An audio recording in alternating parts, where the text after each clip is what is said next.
ስለሆነ ነው። በፍቅር በሰላም አሳልፉት ያላችሁ በተለይ የደሴ ወጣቶችም እንደዚሁ ወንድሞቻችን እኛ ዝም ያልን አይደለንም፣ እየተከታተልን ያለነው በቅርብ ጊዜ ልናሳውቃችሁ ስለምንችል በትዕግስት እንድትጠብቁን በታላቅ ትሕትና እናሳስባለን።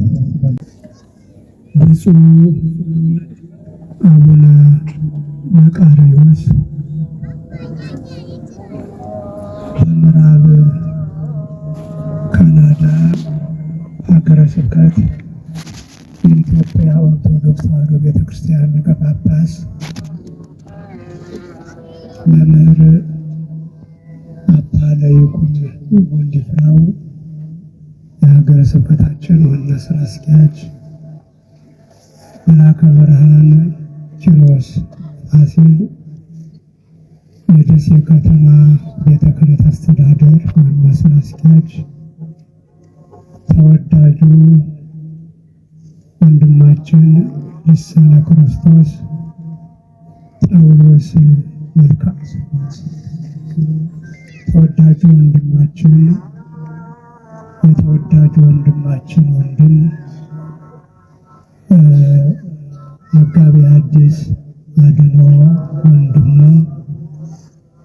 ሁላችሁም የሀገረ ስብከታችን የደሴ ከተማ ቤተ ክህነት አስተዳደር የሥራ ኃላፊዎች፣ የአድባራት የገዳማት አስተዳዳሪዎች፣ ሊቃውንተ ቤተ ክርስቲያን፣ ምዕመናንና ምዕመናት፣ ዘማሪያን ዘማሪያት፣ እግዚአብሔር በድጋሚ ይመስገን።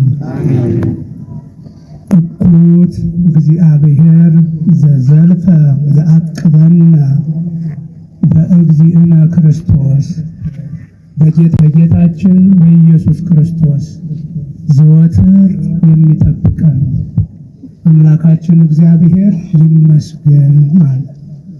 ዛሬ የዚህ መርሃ ግብር ዓላማ እንዲህ ለማለት ነው።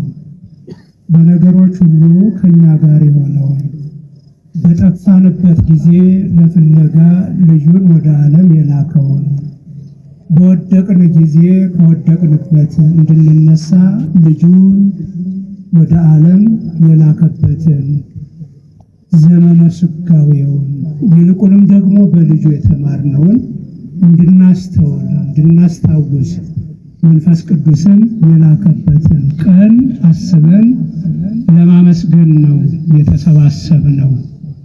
ይህ ምስጋና ጸሎት ነው። ይህ ምስጋና መንፈሳዊ ኃይል ነው። ስንዘምር እየጸለይን መሆኑንም እንዳትረሱ። ጸሎት ብሂል ተናግሮተ ሰብእ ሀበ እግዚአብሔር እንዘ የአኩቶ ወይሴብሖ ወይታመን በእግዚእናሁ።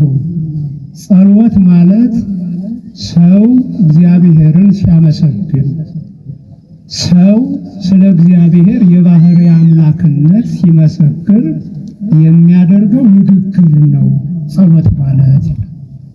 አሁን ስለ እግዚአብሔር ሁሉን ቻይነት፣ ስለ እግዚአብሔር መጋቢነት፣ ስለ እግዚአብሔር ጠባቂነት እየመሰከርን ስለሚያደርግልን ሁሉ እያመሰገንን ነው። ይህ ንግግር ጸሎት ይባላል። ይህ አይነቱ አገልግሎት ጸሎት ይባላል። ስለዚህ ጸሎት ደግሞ የነገሮች ሁሉ መፍትሄ ነው። ደካሞች ስንሆን ጉልበት የሚሆነን ነው። አላዋቂዎች ስንሆን አዋቂዎች እንድንሆን የሚያደርገን ነው።